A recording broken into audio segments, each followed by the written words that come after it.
আসসালামু আলাইকুম। Atlas কুপকো কম্প্রেসারের কনডেন্সের drain আইসি যেটা, এটা ভালোভাবে কাজ করতেছে না। দেখুন, এটা বারবার পানি দেখাচ্ছে, আবার পানি ছেড়ে দিতেছে। কিন্তু আসলে ড্রেনটা হচ্ছে না। এই রকম সমস্যা হলে এটি কিভাবে সমাধান করবেন? এই সমস্যাটা হলে বেশি হয় এইচটি যে এলিমেন্ট আছে স্ক্রু, এই স্ক্রুতে পানি আসে।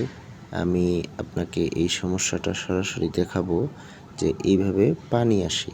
তো যদি এই ড্রেন ভালোভাবে না কাজ করে, তখন এই স্ক্রুর ভিতর দিয়ে পানি আসবে। পানি আসলে এইরকম ড্রেন না হওয়ার জন্য স্ক্রুর ভিতরে মরিচা পড়ে যায়। তো মরিচা পড়ে যায়, তো দেখেন এই পানি মাঝে মাঝে আসে, মাঝে মাঝে আসে না। তো মরিচা পড়ে গেলে, এই স্ক্রু মরিচা পড়ে গেলে স্ক্রুটা বাতিল হয়ে যাবে।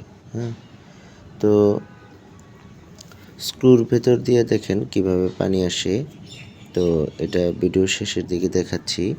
তো এই সমস্যাটা সমাধান করার জন্য কি করতে হবে? আইসি যে ড্রেনটা আছে, কিছু কিছু মডেলের কম্প্রেসরের মধ্যে এই ড্রেনের উপরে একটা প্লেট থাকার কথা, এই প্লেটটা থাকে না। যদি এই প্লেটটা না থাকে, তাহলে এই সমস্যাটা আসলে বেশি হয়। এই দেখেন, আমাদের কম্প্রেসরের এইখান দিয়ে স্ক্রুর এইখান দিয়ে পানি যাচ্ছে। এটা কিন্তু পানি যাওয়ার জায়গা না। এইখানে মানে কম্প্রেসর নর্মালি চলতেছে, কোনো অ্যালার্ম নাই, কিন্তু এই স্ক্রুর এই ফুটা দিয়া পানি আসে।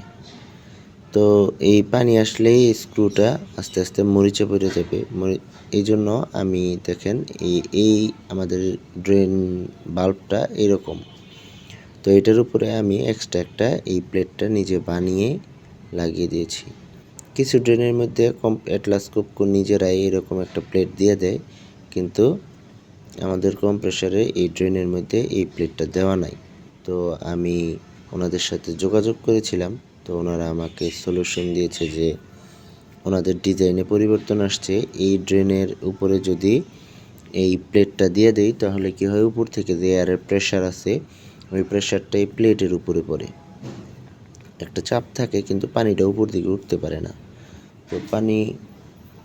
তো পানিটা উপর দিকে যেহেতু উঠতে পারে না, তো তাই ওই নিচে সেন্সর পর্যন্ত পানি ভালোভাবে পায় এবং ড্রেনটা সুন্দরভাবে হয়। আর যদি এই পানিটা উপর দিকে উঠে যায়, তাহলে এই সেন্সরের মধ্যে বারবার সিগন্যাল পায়, আবার ছেড়ে দেয়, সিগন্যাল পায়, ছেড়ে দেয়, তো ভালোভাবে কাজ করে না। তো এই প্লেটটা লাগিয়ে নিলে আশা করি আপনাদের আমার কম্প্রেসরে এই সমস্যা হওয়ার পরে আমি এই প্লেটটা লাগিয়েছি। লাগানোর পরে আমার সমস্যাটা পুরোপুরি সমাধান হয়ে গেছে।